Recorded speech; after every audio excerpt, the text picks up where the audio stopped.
Okay, can you hear me out there? You all good? Yeah. Alrighty.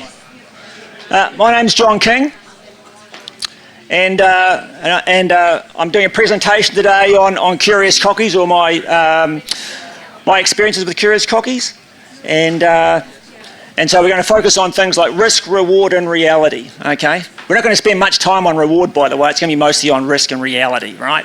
There's some guys coming later talking about rewards. Okay, isn't that right, Rachel and Kenneth? All good, all good, all good. Alrighty. To get started, okay, put your hand up if you're from the South Island. Yeah, all right, all good, all good, all good. Put your hand up if you're from the North Island. Yeah, we're all good, all right. Put your hand up if you're from another island. Oh, we've got some here, fantastic. It's all good, okay? Everybody now knows each other. We're all part of a big happy family. Isn't that fantastic? Alrighty. Alrighty, so I'm an adult educator. I've been working with Alan Savory's ideas now for 30 years, mostly with the Australians. And I'm also a facilitator. I run the Curious Cocky Network. Hello, if I just turn this off. I'm going to do that. As usual. There we are. Yeah, the Curious Cocky Network. I hope you can see that there. It's a network of farming groups throughout New Zealand, and we go and visit properties 4 times a year, and so it's kind of like what I call the SAS approach to extension. You know, we sort of sneak in there with a small group, and I usually hang out with people that need very little oversight and no supervision. Okay, that kind of thing, right? So we go in there, they bring their own questions and so on, and we end up getting to a lot of conventional farms rather than regen farms. Okay, and so a lot of my ideas come from those conventional farms, because there's an awful lot of guys out there that are doing some really innovative things that the regen community could certainly use. Okay, so and as a result of that, I've written a couple of books, and they're on sale here if you want to grab some. And these books are primarily about the experiences of farmers, their journeys. I mean, why they flip to do something new, and what keeps them going in that direction. And they're short, sharp stories, so if you're dyslexic, you'll love this stuff, okay? There's bullet points at the end of the stories, all that kind of thing. You know, if you ask a farmer when they're most confident, they will tell you it's when they're in the throne room first thing in the morning. That's when they're most confident about the outcome of any activity they're going to be doing during the day, right? So while they're there, I'm saying, pick up my book and learn a couple of interesting ideas, okay, just while you're there, okay? So we focus a lot on common sense, the pragmatic, profit, and wisdom. Not necessarily in that order, but those are the kinds of things that we run through. Alrighty, so I thought I might just start the day with a bit of a clanger, okay? So I don't know if you can see that, but a few years ago, 6 years ago, I wrote an article called Regenerative Ag is Yet to Mature, okay? In terms of like comparing it with like organics, for example, or conventional farming, for example, right? Do you think that we're still in that infant stage in our nappies, screaming our heads off, throwing all the toys out of the cot? Is that where we're still at with regen farming? Okay, don't know, not too sure. Okay, in fact, maybe one of the problems we have is that the word regenerative is something that we should have a look at changing, because I think it creates a lot of confusion for people. Okay, and so what I'm suggesting, I mean, the reason for that, I'm suggesting that is that it's an adjective. Okay, we got the word from the Americans. And I don't know if you've figured this out yet, but sometimes they don't get their English right. Okay, so the thing about an adjective, it's a descriptive thing, okay? It's about what you've achieved, what you've got, what you have. So it's kind of like, it creates a wall, okay? And so it's a bit like being the lord at the top of the hill in their castle, that kind of thing. You've got something that no one else has. That creates an exclusivity, okay? And so what that does is that creates, sometimes that comes across as an arrogance, and that's what creates the confusion in the industry and the conflict that we're seeing towards regen ag. Okay, so what do I suggest? Why don't we just use the verb form?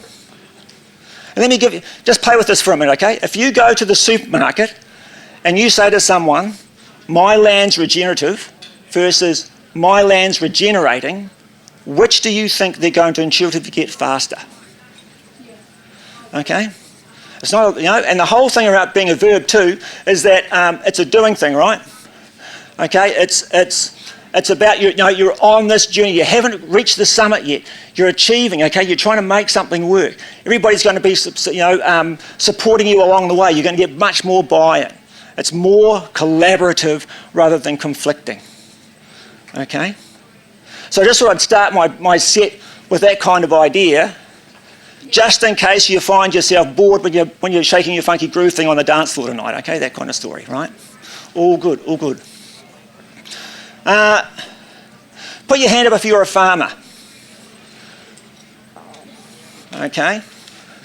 Keep your hand up if, so it's about half the audience is farmers here. That means by default everybody else is a coach, right? That's how regen works, okay? Okay.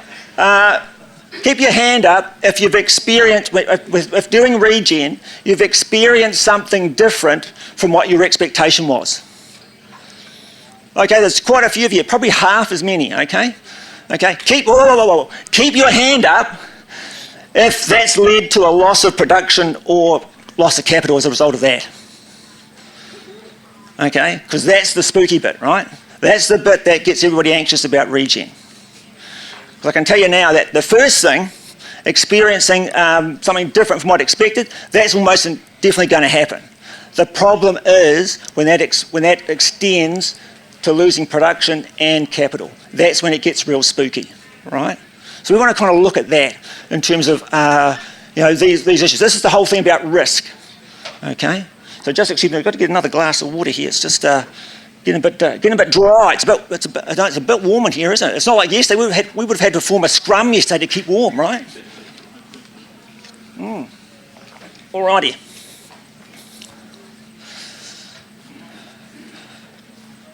Now, it's interesting, I was, one of the issues that we have, and I was talking about this with Daniel Judd, I don't know if anybody here knows Daniel, he might even be here. He did a little report for Kellogg's on what he called the soils gap. And he was talking about the difference in how regenerative farmers explain things versus conventional farmers. And one of those things was that the conventional farmers understand the context around an issue. In this particular instance, it was to do with heifer health, okay? And they could explain how things came together and how it kind of all worked from that perspective. Whereas with the conventional guys, all that information sort of disappears or floats into the background, and the thing that becomes in their mind about how things work is that what I call the SBS, the silver bullet syndrome. It's the silver bullet, in this particular instance it's copper. There's no understanding or connection between what's happened before and what's happened after to make the copper bullet work, okay? That kind of thing. And for those of you that have been in the consulting game for a while, you'll know that about the mid-2000s, how farmers treat information has completely changed.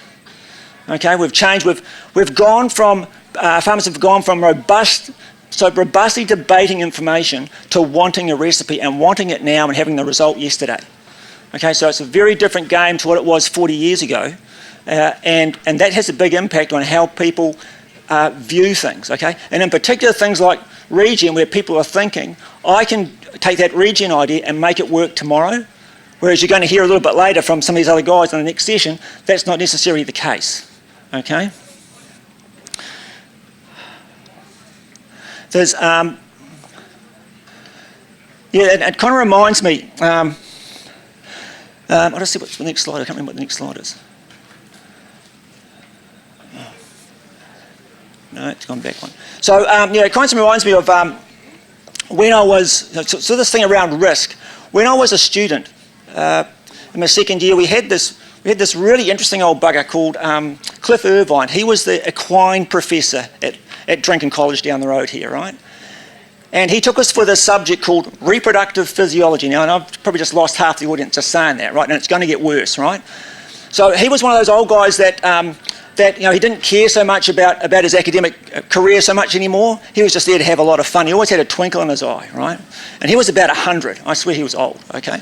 And we rolled up to a lecture one day, and this slide's up there, right? Okay, and so we're all sort of looking at that going, what the hell's going on here? You know what I mean? And so the first thing he said to us, he says, what does this research imply? And like you, we just sat there in stone silence, waiting for the answer, right? And he says, if you're my age, he says, you'd have to throw it over your shoulder to get around the room, right? Okay?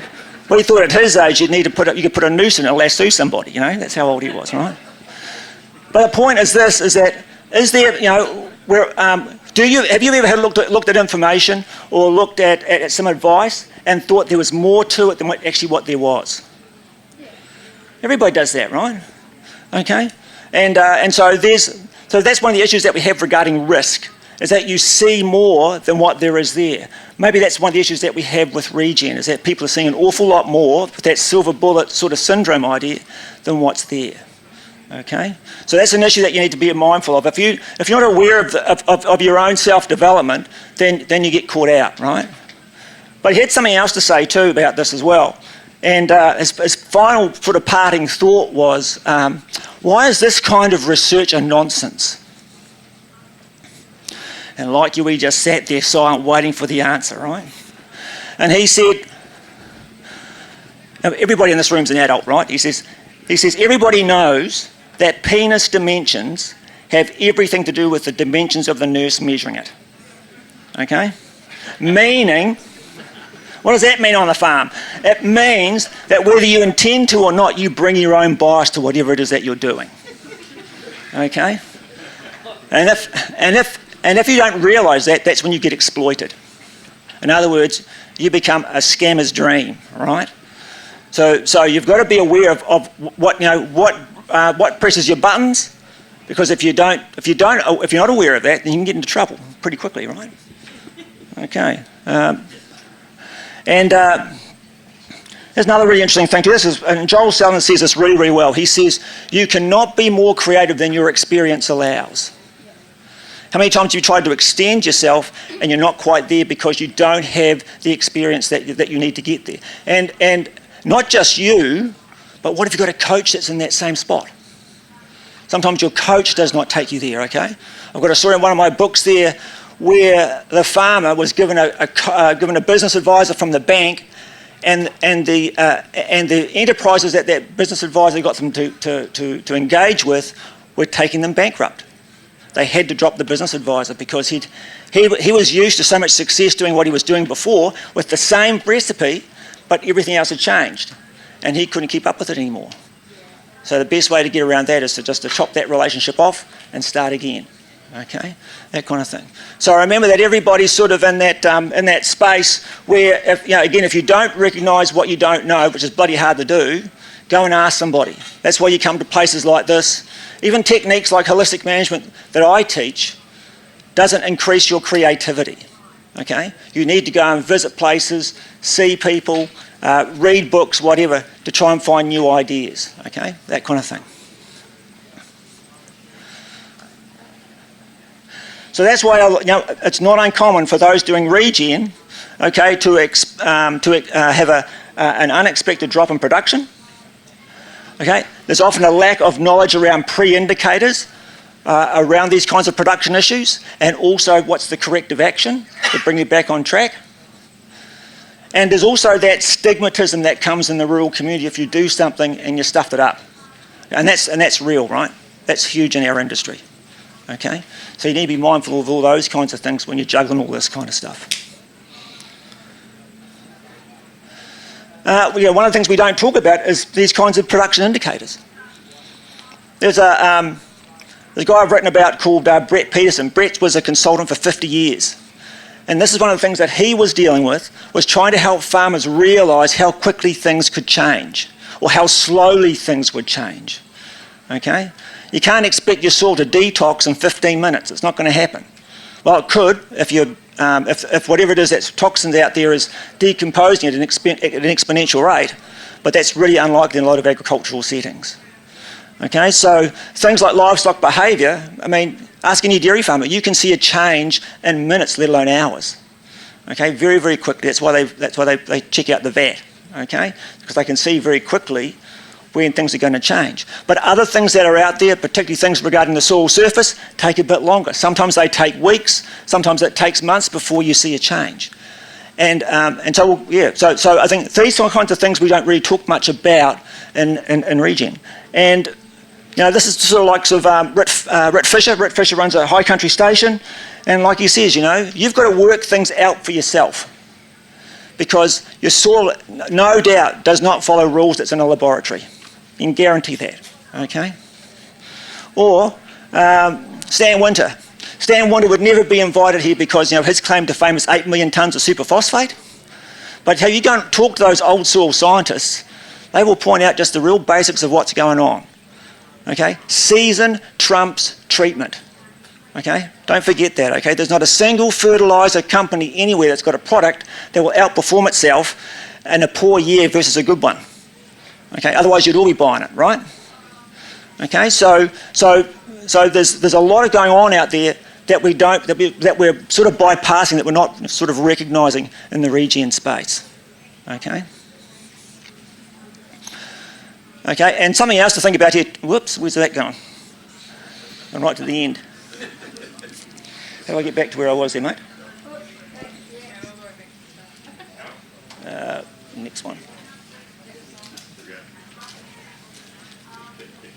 Next one. Cool. Next one. Next one. Cool. Now,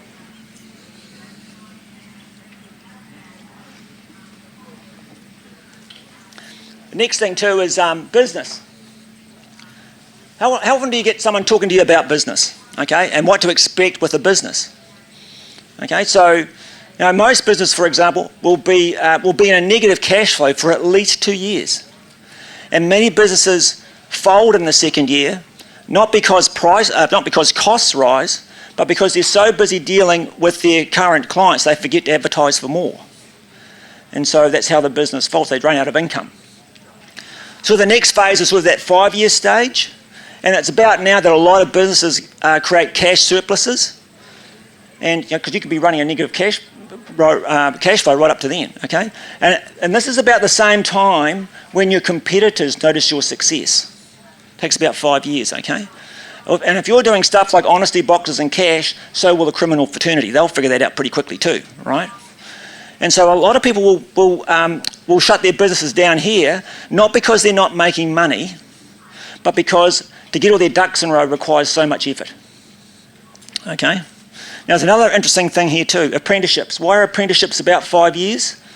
Because psychologists will tell you it takes you about 4.5 years to get to where you thought you were on day one. Okay? And that doesn't matter whether it's learning a new skill, okay, marketing and developing a new enterprise, or even hanging out with a new partner. Okay? Same thing, right? If you don't believe me, hook up with someone tonight and compare notes in the morning, okay? That kind of thing, right? You're going to find that intimacy and understanding are sometimes light years apart, right? That kind of thing, okay? And the other thing there too is return of capital, okay? Return of capital is more important than return on capital. Getting your money back is pretty important, right? Okay? So that normally takes around about 12 years. And that's the reason why a lot of 60-year-olds don't start a business. Okay, because that's kind of like the average, right? So unless you really know what you're doing, you're not going to be doing too much, okay, when you get to that kind of age. And we've got people like James Halford, for example, who explain, as a cropping farmer, he didn't make money for the first 7 years when he moved to New Zealand. And then he got into regen, he didn't make money for another 5 years more. So, these businesses are, this is how challenging business can be in farming. And, and other people like, actually Shane Armstrong would be a great speaker here. Okay, he won 4 out of the 9 awards, environment awards in the Bay of Plenty district there about 3 or 4 years ago. And despite being top of his game regarding that, he's now got so many issues regarding udder health with his herd being organic that he's now got to go back to conventional to get the herd sorted and then come back to organic down the track about 5 to 10 years from now. So there's these kinds of issues that farmers find with, they think they're going one way, but actually if you can change your landscape, but what if you don't change your genetics at the same time? That can also be a big issue for moving into regen. What are FWEs? That's farm working expenses. Okay, so that's basically the direct costs of the business. Okay, and that might tie into again, if you want to reduce risk. Rick Cameron's here. This is his ideas. If you want to stand up, Rick, just stand up, Rick. Yeah, give him a yeah, cool. If you haven't met him before now, make sure you introduce yourself before the end of tomorrow, right? Ideal thing for reducing risk, okay? Have an experimental area on your farm. No more than 8 to 10%, okay? And find out what works there and then scale up from there. If you're going to work with livestock, have them in mobs of 20, preferably each sex, that kind of thing.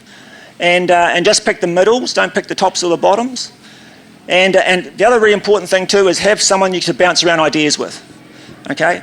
Rick farmed with his brother for 35 years, so they talk to each other every 5 minutes, right? You certainly need to find somebody around that you can compare notes with, okay? And as Rick says, now the biggest value of having a research block is finding out what doesn't work, okay? You don't spend the rest of your life wondering if it would have, okay? You put a cross next to it and you get on to the next thing. That's the beauty about having a research block. And this we might want to write down. This is why consultants I'm not the friend of every consultant out there, okay? If you want to find the true value of someone's product, ask their opposition's opinion. If good, you've found a trusted advisor, okay? So ask around. Okay, that's all part of that experimental process. If you're setting up your trials, you probably can't see that very well, I don't know, but that again is Rick's trial, one of his trial plots. And the plots there are 5 by 2 metres.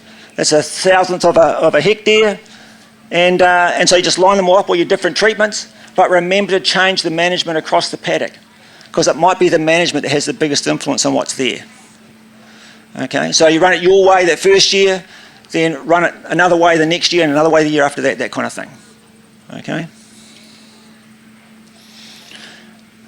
And the other thing too is, and I sort of get a bit of a hard time from people for this, but I say, I don't know if looking at a hole in the ground is always the smartest thing to do, okay? Particularly when it's not looking at the cause of the problem. The cause of the problem will be somewhere else, okay? I don't know if you can see that, but there's a shelter bout there and all the nettles are right next to the shelter bout, right? What that's saying is that the biggest issue you have as a farmer isn't the fertility leaving the farm, it's the fertility shifting from the middle of the paddock to the edges. Okay, to the shelter bout, to the water trough, to the gateway, to the high point, to the campsite, to the hay rack, okay? That's where the problem is. It's not nutrients leaving the farm, okay? That's okay. So if you can't sort of see across the paddock at what's going on, rather than a hole in the ground, you're going to miss a lot of stuff. Okay, and that might be things like, for example, the season length. You probably can't see that very well there, but there's a line right up the middle of that season length photograph there. One side's greener than the other. Okay, so that's looking at what the growing season length is like. The other one might be the width of the leaf. How many of you check the widths of the grass leaves when you're going through the paddock? Again, of the same species, that kind of thing. And the other one there is number of leaves on your tillers. That's all about, those 3 things are just three simple things you could look as you're going across the paddock, having a look at what's actually going on in the paddock.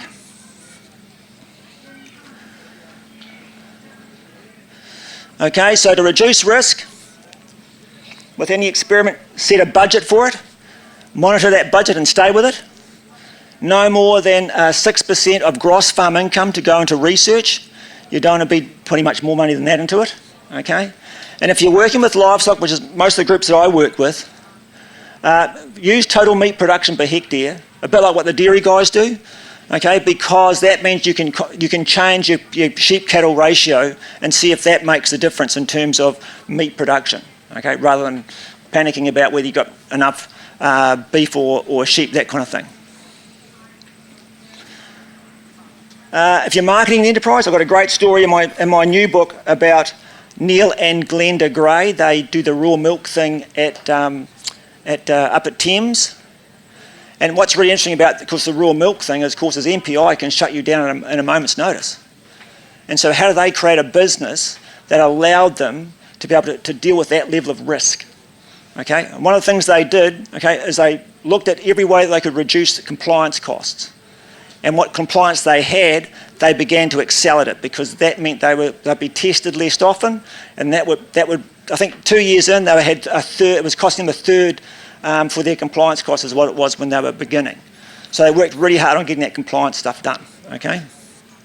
Secondly, they learnt pretty quickly. Get the customer to cover all your travel costs and your hygiene costs. So they come to the site and they bring their own bottles. And as they point out, what they find really interesting is that no one brings a plastic bottle. They all bring glass bottles. Although the blokes tend to be the ones that sniff it before they get to the machine and tip out the last of the dregs before they fill up. So that's quite interesting too. Okay. And the other thing is to minimise capital investment. I mean, these guys had no idea what market size they were dealing with.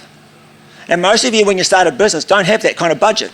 So that's the thing to be mindful of is, well, how do we get how do we figure that out, and how do we reduce risk to be able to get away with it if it all wobbles and falls over? In this particular instance, their dairy herd's 20 cows. Their main herd is 500 cows, so if they get shut down, their raw milk cows just go straight into the main herd. So there's very little disruption to the business as a whole. Okay. Rewards. Okay. I'm not going to talk about rewards because now you're here. Okay. You're going to hear lots about rewards, about why to be in the regen space, all that kind of thing. And there's loads of them. There's just a few here, but we'll carry on. And we'll carry on to reality, because as I said, my group is. We spend a lot of time with conventional farmers. We don't get a lot of interest from the regen community anymore. So we go and spend time with these conventional guys, and there's an awful lot of them that are doing regen activities. And a lot of them don't even know what they're doing. They don't even know they're demonstrating it. Okay. By the way, there's plenty of industrial farmers out there that are pretty savvy when it comes to observing what's going on in their business. Okay, they mightn't like it. Okay, they might get around it, all those kinds of things. But they're still observant. They're every bit as observant as any regen farmer I've come across.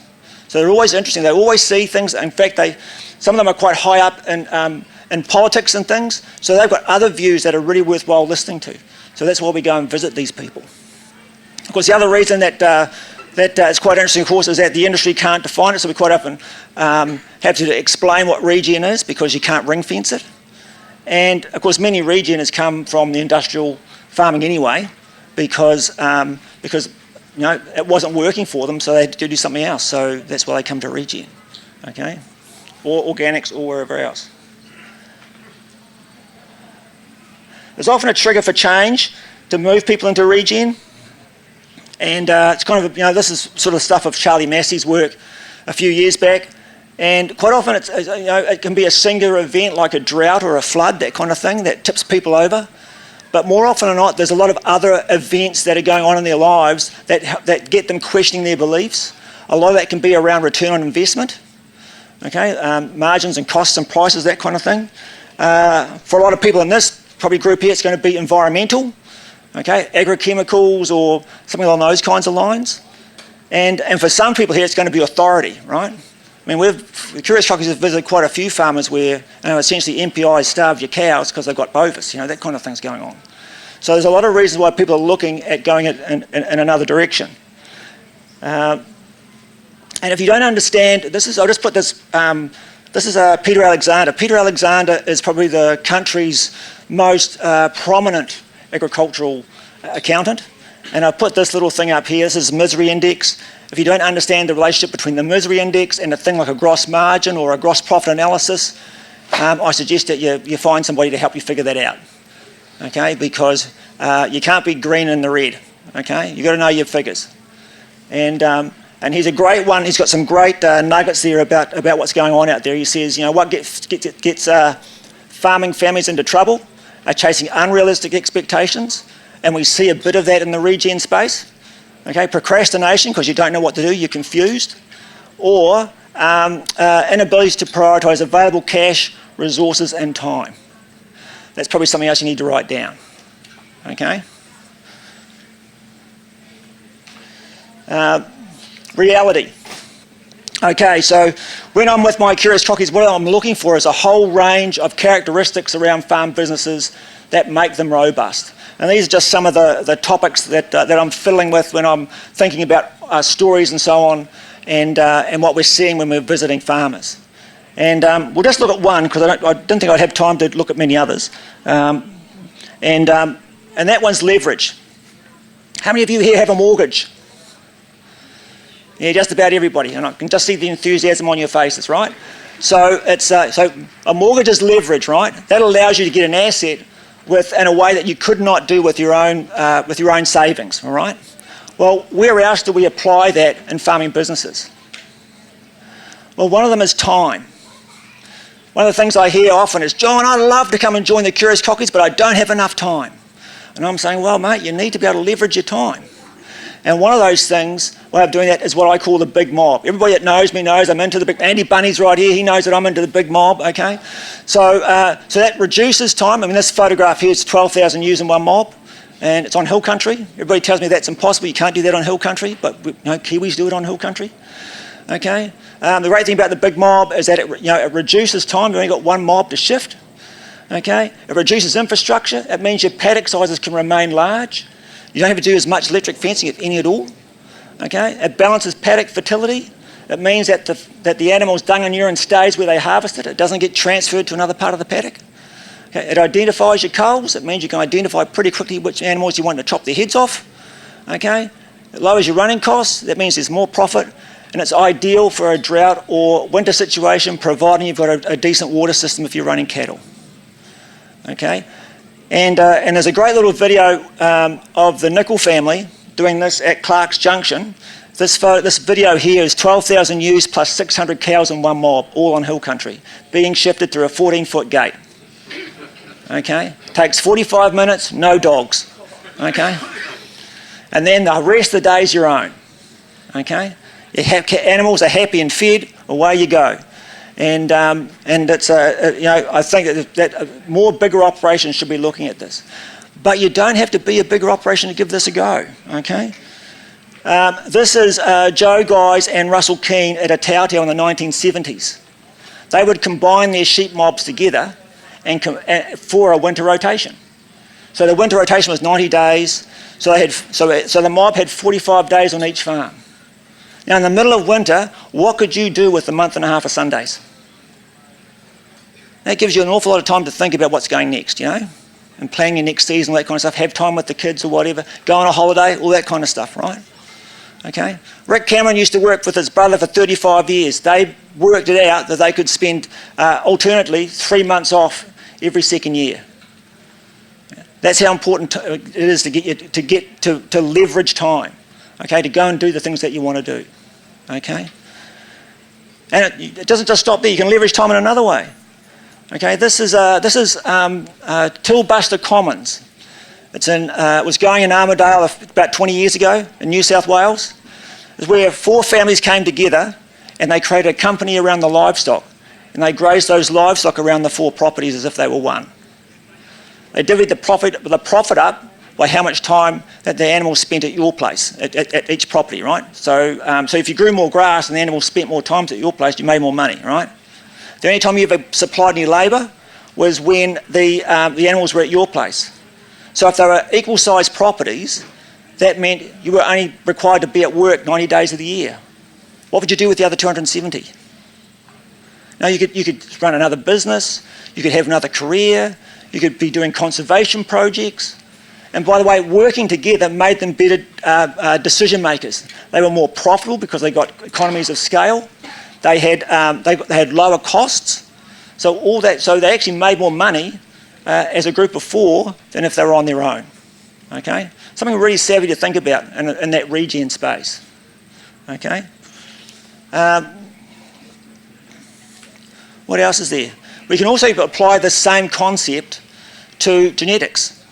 Okay, we've got Tom Hargraves here. He's at Kakahoo down at Geraldine, and he was trying to figure out, well, how do I improve the output of my beef stud without buying more beef cows and without buying more beef country? Okay, and the answer was surrogacy. Let's go and buy the dairy herd next door. I'll flush my best beef cows, get 20 eggs out of them, put the embryos in the dairy cows, and that way I can get I can really increase the genetic merit of my beef herd without buying more beef cows. So that's leverage, okay? Now you think about that dairy cow is squeezing out milk for 300 days a year. Now all of a sudden it's carrying a calf that's worth a hell of a lot more than your normal dairy beef calf. So that's leverage there as well. So again, his story is really interesting in terms of what they're doing to leverage activities on the farm to get ahead. Because like he says, even when he retires, he's still only going to pay off half the debt of what he owes on the farm. That's how challenging that debt situation is for him there. And somewhere else, okay, so this is Forbes and Angus Cameron. They run Ngāputahi Station north of, where are they? North of Palmerston North, okay? And we got talking to them about behaviour. Because Forbes was saying, he had ewes that could wean double their live weight. So, a 60 kg ewe was weaning 120 kgs of lambs. And how he was doing that was that the ewe would drop quads, and the smart ones would have a pair either side of the paddock. That's what he began talking about. He's looking at behaviour, okay? So that way the ewe could feed one side fully on this side, then graze her way to the other pair on the other side and feed them fully over there. Okay, so so what he's now doing is he's now talking about genetics, and one of the things he's looking at is the trait of behaviour to be able to maximise the return on investment there. Okay, so there's some really interesting concepts there in terms of just leverage that we should be looking at in the regen movement. Now, I think what's happening at the moment, I don't know about you guys, but I think sort of regen's sort of just plateauing at the moment. We're just sort of just wobbling along a little bit, and we're probably waiting for the next Black Swan event, which will give us some grounding to make another bounce. But in the meantime, what we should be doing is actually picking up the ideas out of industrial pragmatism and using that in the regen with the regen principles. And I think that's got something of value, and that's certainly what we're finding with the Curious Cocky Network. Okay, so just a bit of a summary there. One of the things there is, I said, change to using the word regenerating. You'll get a lot less blowback from your mates and from the community.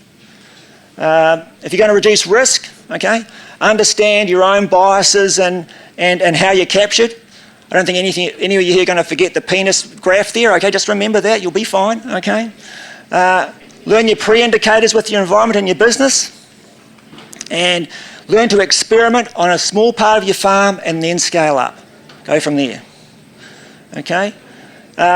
When it comes to reality, it's often return on investment that's driving change. It'll be the same for you guys as well, okay? Do your numbers. Understand what you're doing with your figures. Measure outcomes, but look for dynamics. And by that I mean look for patterns, trends, arrangements with what you're observing on the farm and in your community, okay? And as I said before, I think that the regen sort of movement's in a period at the moment of just plateauing. I don't think we're leaping ahead right now. I think we're just at that plateauing stage.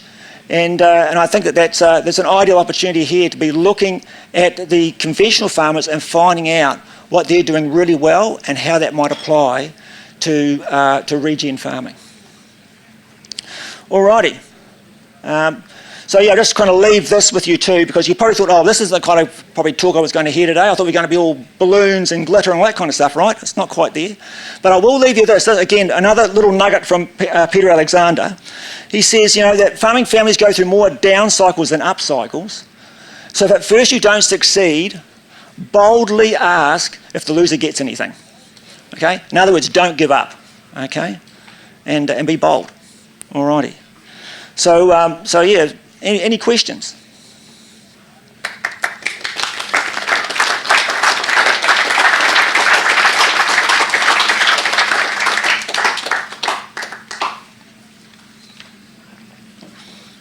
Sorry, I don't mean to suck all the air out of the room, I thought someone might have had a question here, okay?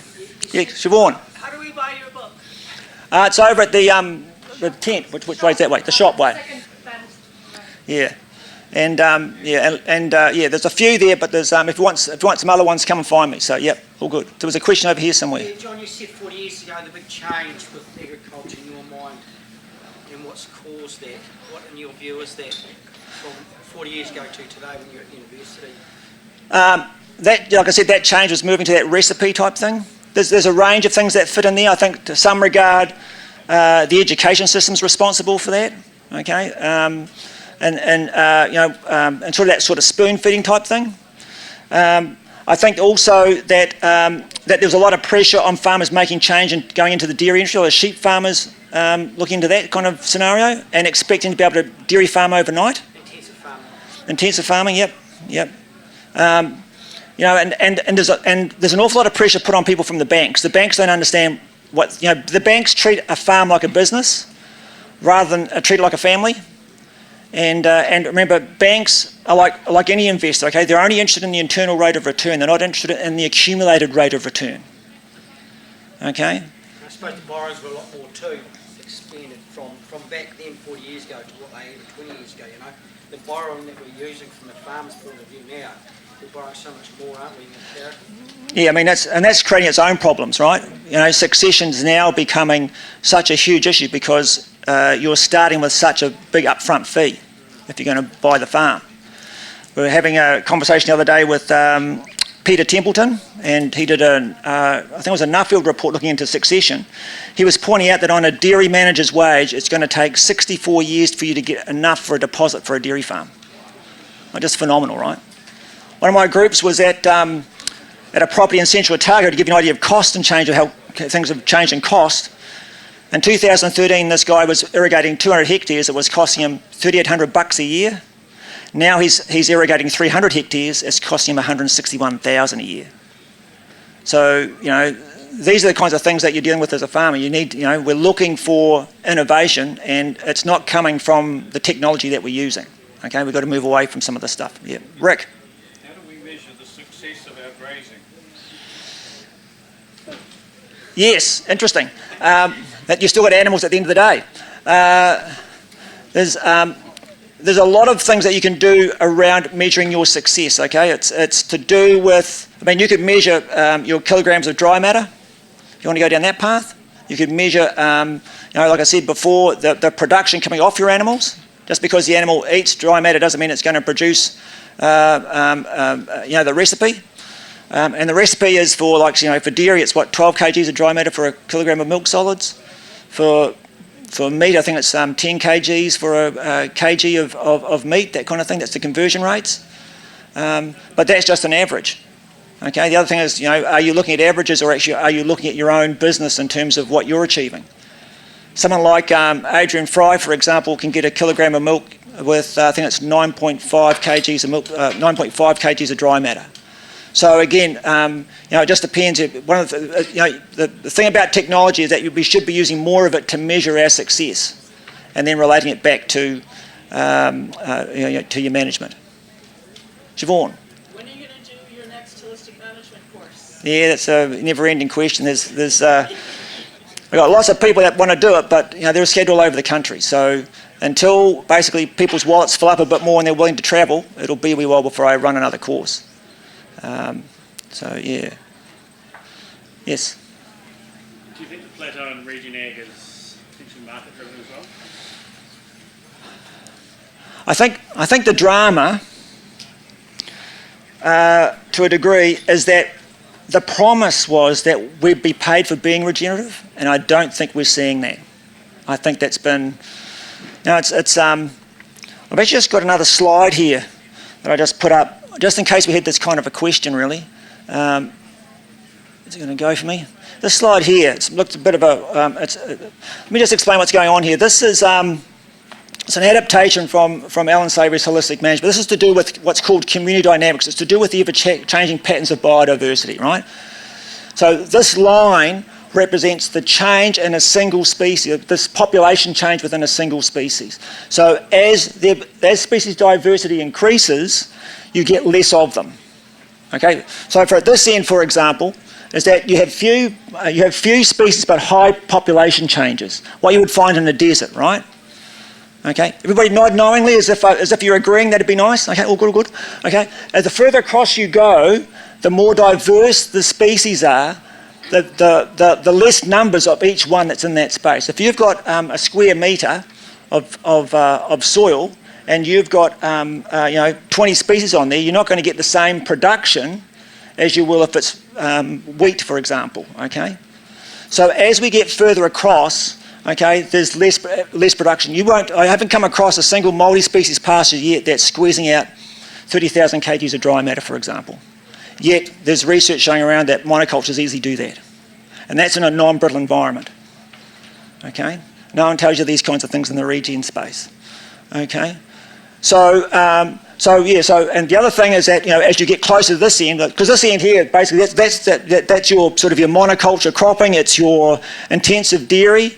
So the closer you get to this left-hand side, the more risk that you're dealing with, okay? Because as you get more efficient, your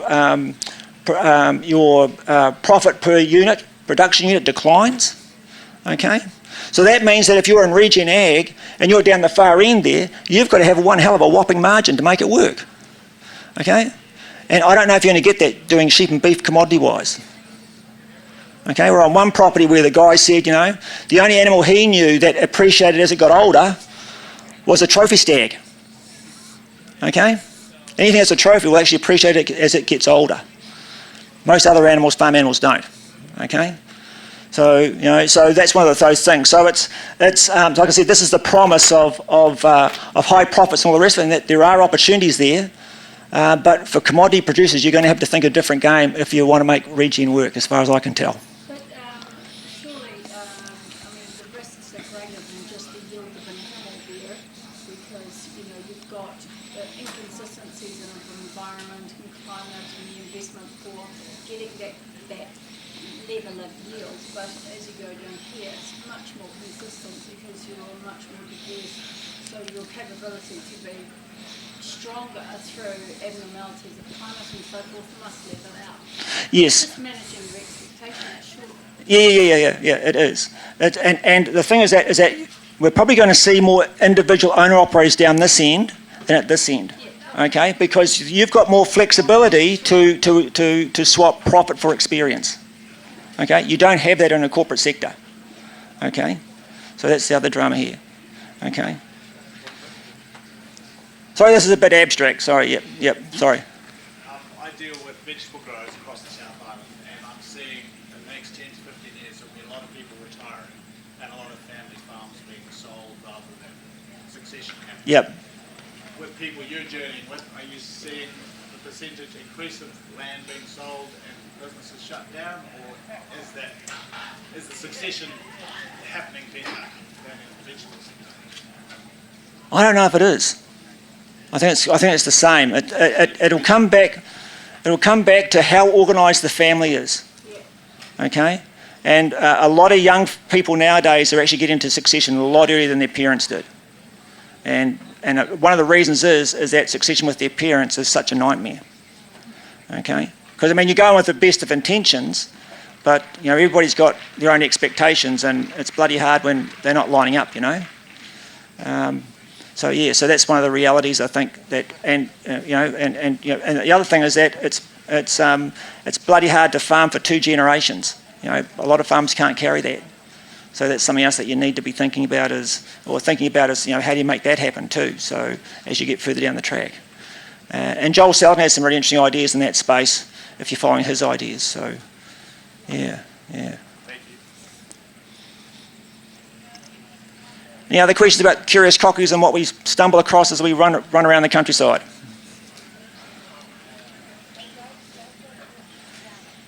Alrighty. Oh well, there we are. You can have the rest of the afternoon off. All good.